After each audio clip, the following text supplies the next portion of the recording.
Savia Care, Centro Avanzado de Radioterapia. Intracare Center, Centro de Quimioterapias, Cuidados Paliativos y Manejo del Dolor. Clínica Abreu, más innovación, más tecnología, más medicina. Laboratorios Rowe, 35 años aportando calidad certificada y confianza garantizada. Sibioni, monitor continuo de glucosa más innovador y confiable del mercado.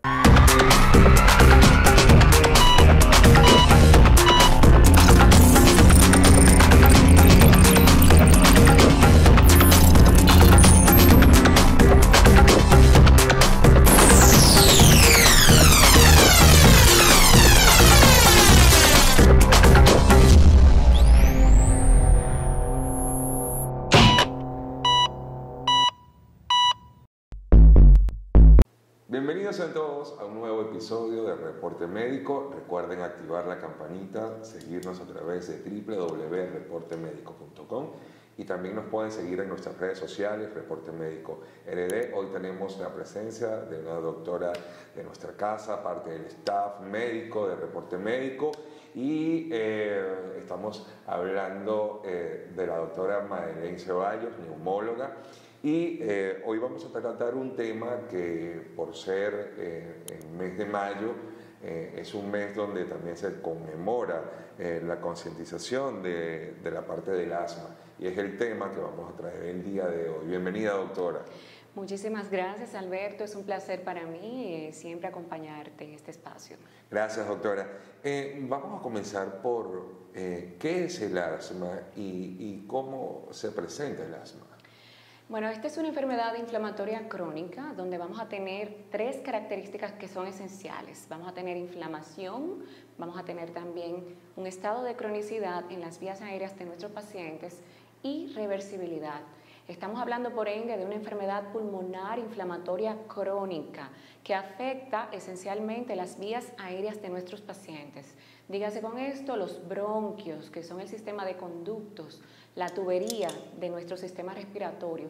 Estos bronquios, al inflamarse, pues conllevan a signos y síntomas que se caracterizan por falta de aire, por tos o presión torácica, pitico en el pecho o sibilancias.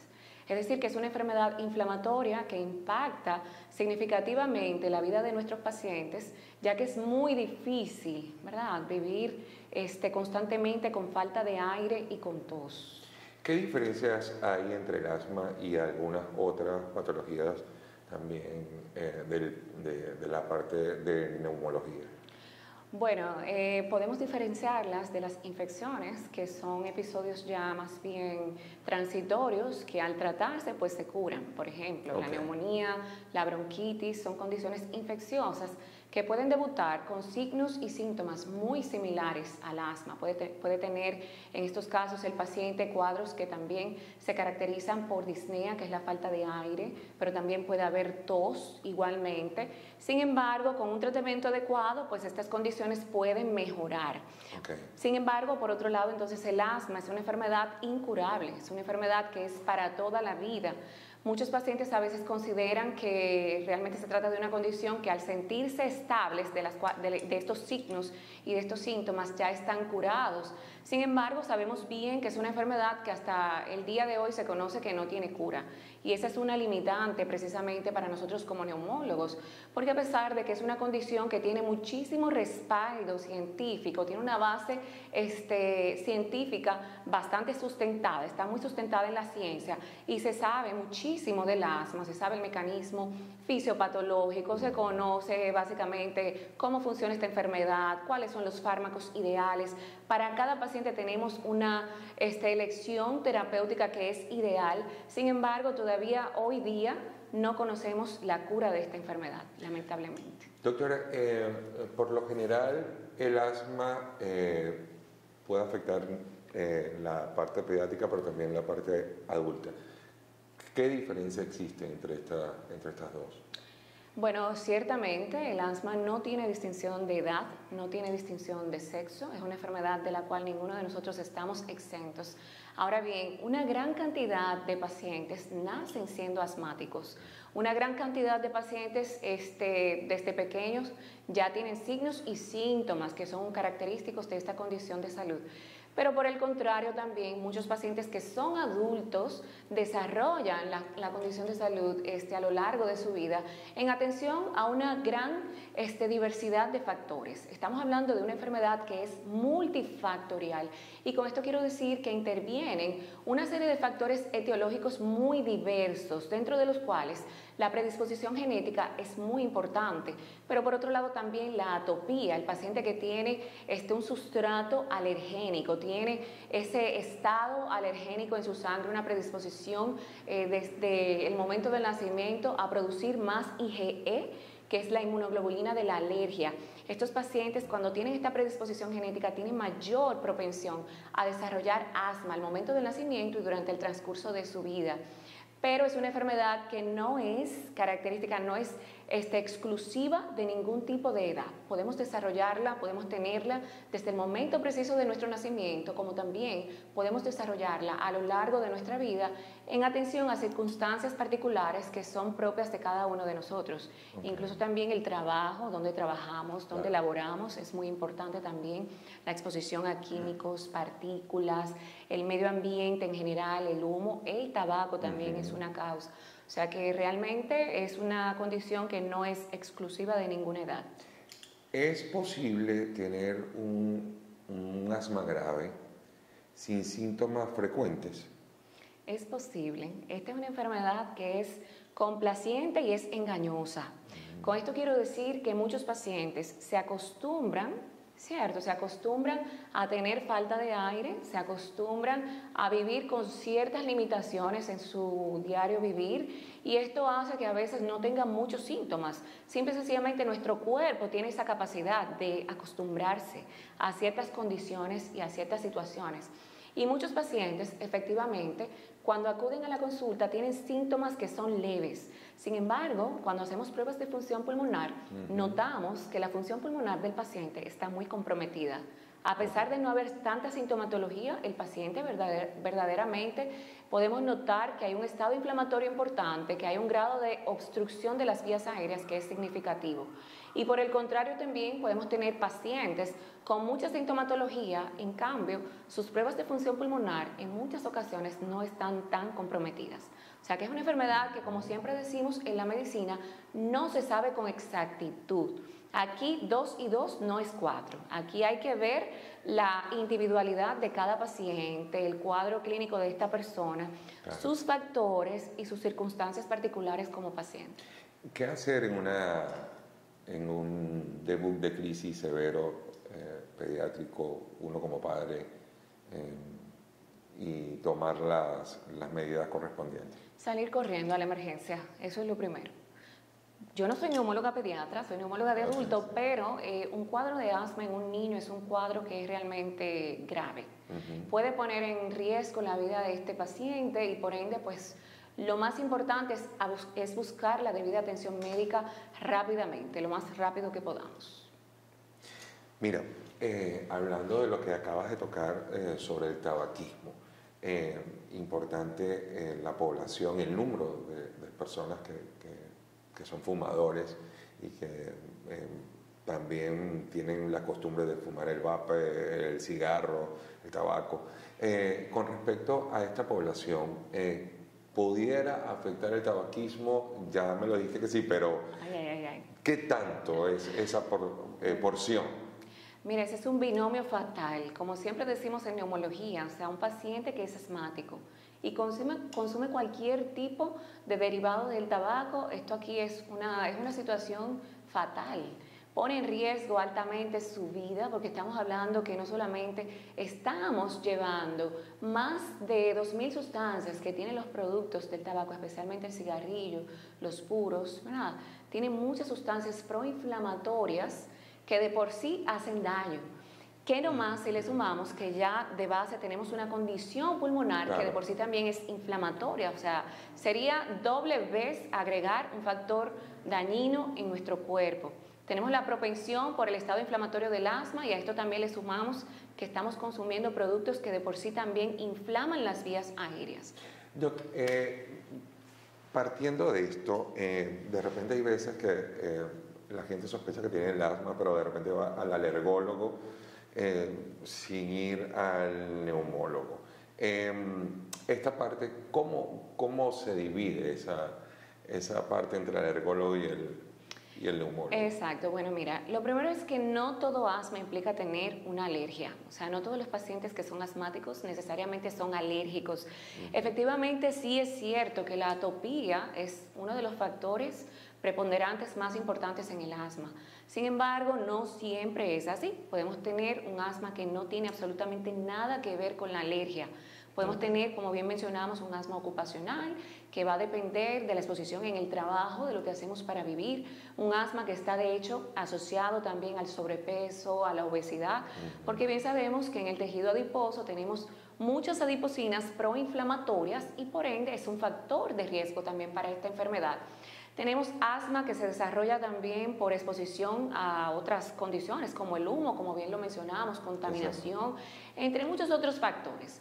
Lo que quiero decir es que finalmente no todo asma implica alergia y por ende la vía de entrada ideal sería ser valorado por el neumólogo. El neumólogo va a discernir, primero vamos a fenotipar a nuestro paciente para conocer cuáles son esas características especiales que describen esta situación particular de nuestro paciente. Vamos a indagar en su historial clínico, vamos a indagar en su exposición y de esta forma, pues, al hacer también estudios de alergia, determinamos si es un asma alergénico, donde, pues, precisamente también se va a beneficiar este paciente de un seguimiento por un alergista. Ahora, tenemos muchos tipos de asma que también son bastante, es de la competencia del neumólogo. ¿El asma pudiera ser hereditaria? Sí, claro, el asma tiene un factor genético que es muy importante también, o sea, tener padres que son asmáticos, padres que sufren de alergia, que de hecho tienen hasta la rinitis alérgica, es un factor de riesgo para tener o desarrollar asma.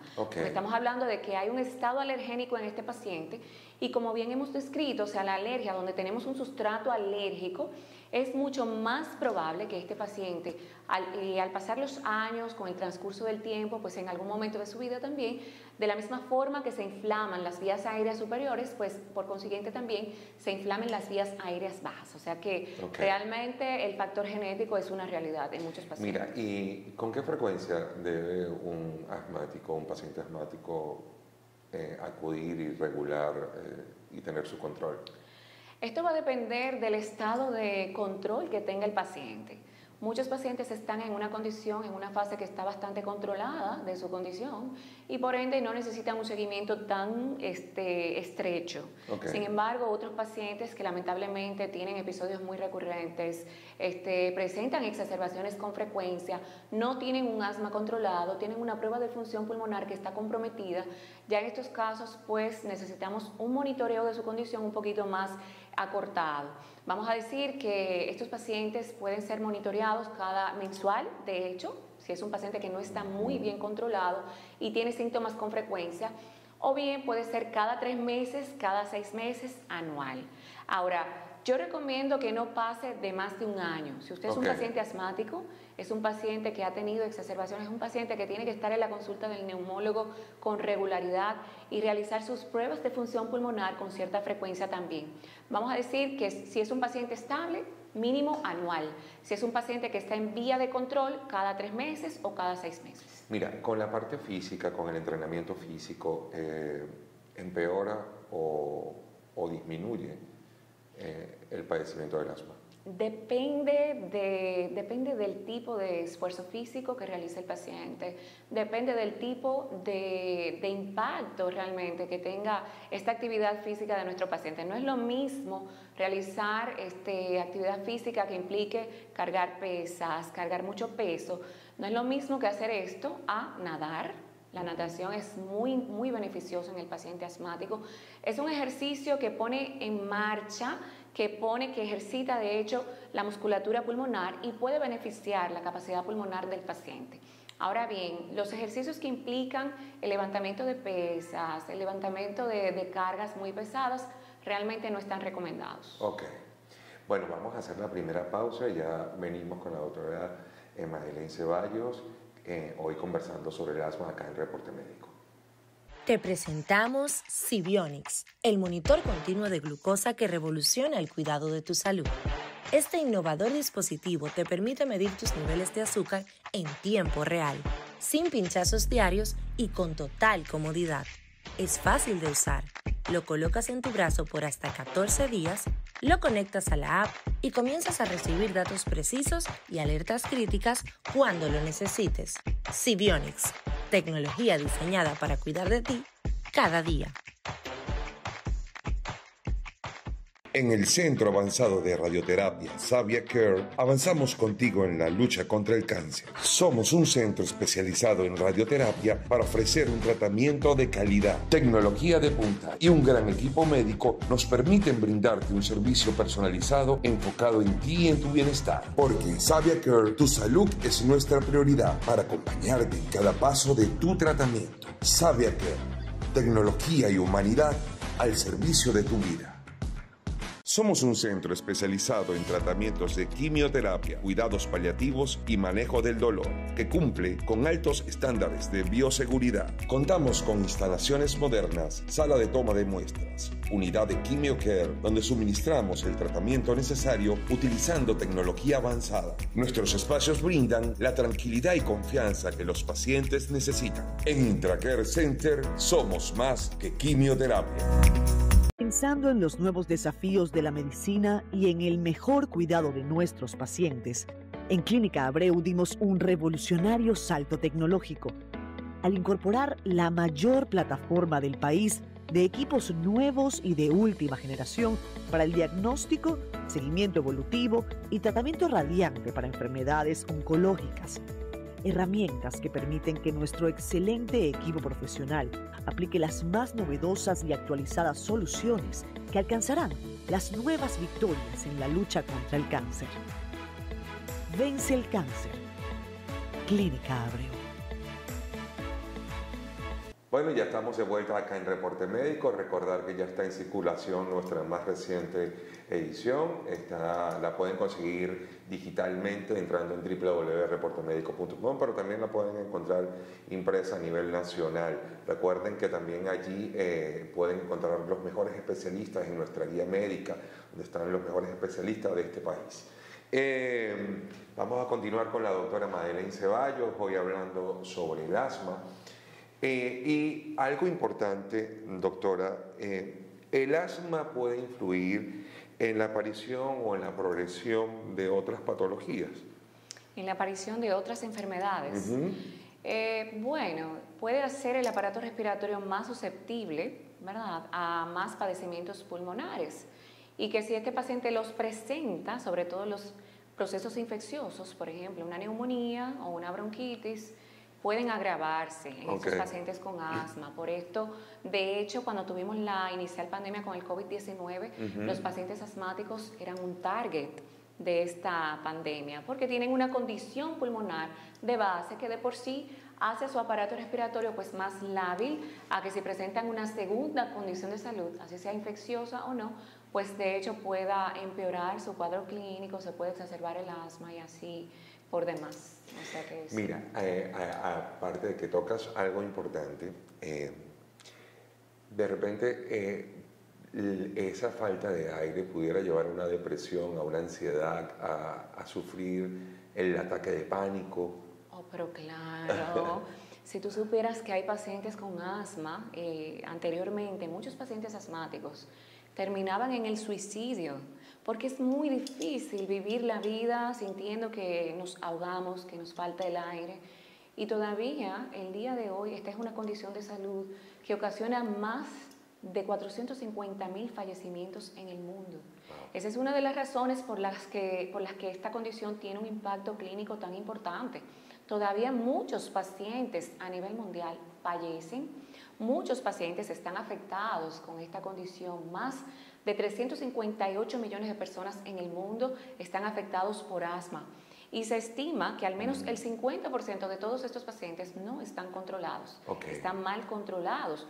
Estamos hablando de que es una condición donde mucha gente está viviendo en el mundo con una mala calidad de vida y por ende esto también impacta psicológicamente la vida de nuestros pacientes. Mira, cuando tocaste el tema en el segmento pasado de la obesidad, me pareció que lo tocamos muy suavemente, porque dentro de la población dominicana hay una cantidad de personas obesas, con sobrepeso, con problemas de metabolismo. Quisiera que me expandieras un poco esta parte de la obesidad con el asma. Sí. Por eso siempre enfatizamos que parte de las medidas para tener un buen control del asma hay que llevar un estilo de vida que sea completamente saludable. Y esto implica también el consumo de alimentos saludables. Llevar un estilo de vida saludable no es solamente no fumar o controlar el asma con medicación, son todas las aristas que van a integrar el desarrollo de esta enfermedad.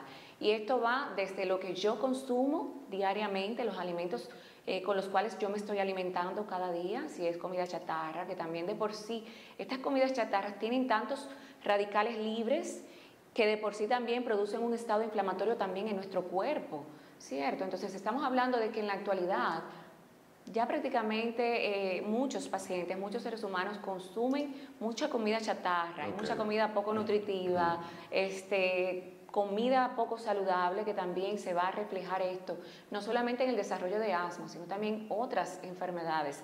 Pero indudablemente que la obesidad, el sedentarismo, el sobrepeso, la mala alimentación, la falta de ejercicio también impactan negativamente el estado de un paciente asmático. Mira, como estamos hablando de la afectación en enfermedades de base, en la parte cardiológica, con pacientes hipertensos, pacientes que tengan enfermedades coronarias, pacientes que tienen ese tipo, que son cardiópatas. Bueno, si tener una sola enfermedad a veces es suficiente para un paciente, imagina tener 2 o 3 enfermedades. O sea que por el hecho de ser asmático ya tenemos suficiente, ya este paciente tiene suficiente situación para estresarse, para complicarse con otras condiciones. ¿Qué no más si también a esto le agregamos que el paciente resulta ser hipertenso, resulta ser diabético, que de por sí son enfermedades que atraen otras situaciones en nuestro cuerpo, en nuestro organismo, atraen más enfermedad?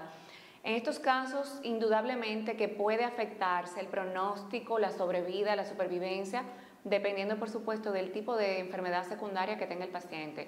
Si es un paciente hipertenso controlado, bueno, no es tan complejo, pero un paciente con asma, diabético mal controlado, cardiópata mal controlado, son condiciones, son factores de riesgo que aumentan la mortalidad en estos casos. Claro. Vamos a hablar un poco sobre la parte del tratamiento del asma. Hay personas que les encanta ver el punto positivo de la parte natural, sobre todo las abuelas. ¿Qué encontramos a nivel de la parte natural para mejorarlo? ¿Es tan efectivo o hay que siempre acudir al fármaco?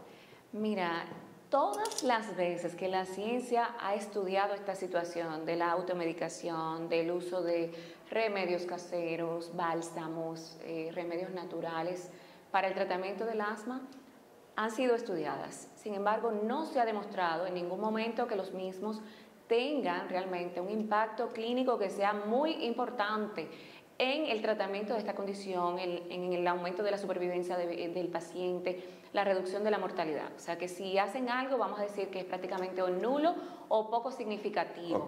Ahora bien, como bien describimos al inicio, esta es una enfermedad en la cual conocemos tanto y que para cada paciente probablemente hay un tipo de tratamiento especial, hay un tipo de tratamiento idóneo para su condición, se sabe muchísimo. Entonces no vamos a poner en riesgo la vida del paciente recomendando remedios naturales que todavía no se sabe si realmente funcionan o no, en lugar de recomendar la terapéutica que sí se ha demostrado científicamente respaldada, que sí funciona, que aumenta la supervivencia de nuestro paciente, reduce la mortalidad y mejora la calidad de vida de estos pacientes.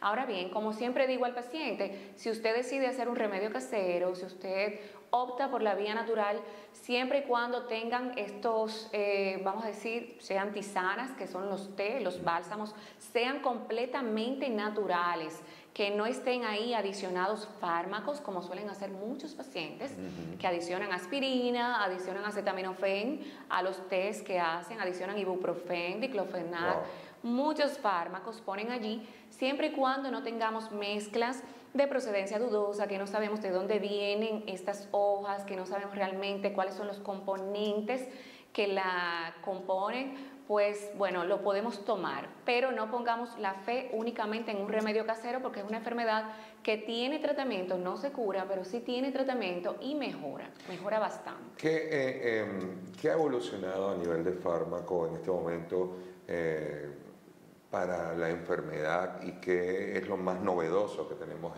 en el arsenal terapéutico para el asma? Mira, el tratamiento del asma es un tratamiento que es escalonado. Vamos a ir desde lo más básico, que es el uso de los inhaladores, que todos conocemos, el uso de inhaladores, el uso de esteroides sistémicos, vía oral, el uso de antialérgicos, hasta llegar, ¿verdad?, aumentando la dosis cuando este paciente no se controla. Por esto digo escalonadamente, en atención a la condición particular de nuestro paciente, vamos a colocar un tratamiento acertado en base a su situación particular. Ahora, cuando este paciente no se controla, evolucionamos a los pasos 4 y 5 de algunas guías, porque tenemos muchos protocolos que son actualizados anualmente y a veces hasta antes sobre esta condición. Evolucionamos ya al uso de otros fármacos más especializados, como lo es el omalizumab, el benralizumab, que son fármacos biológicos y que no estaban disponibles aquí en nuestro país hasta hace ya cierto tiempo, que se vienen usando y son subsidiados por el Estado. Son fármacos de alto costo, son bastante costosos, pero benefician significativamente la calidad de vida y la supervivencia de nuestros pacientes. Doctora, ¿el estrés puede ser un detonante de todo esto también? El estrés es un detonante de cualquier enfermedad. Indudablemente el cortisol que se libera cuando nos exponemos a situaciones de alerta, de emergencia, nos sentimos ansiosos, pues va a determinar esto una liberación de catecolaminas que por ende pues pueden alterar todas las condiciones de salud que tenemos ya previamente diagnosticadas. O sea que indudablemente que controlar el estrés también es un factor que debe ser observado en el paciente asmático. Doctora, unas últimas palabras para el público de reporte médico, para ese adulto, para los padres, sobre el asma, unas palabras finales que quiera darnos acá.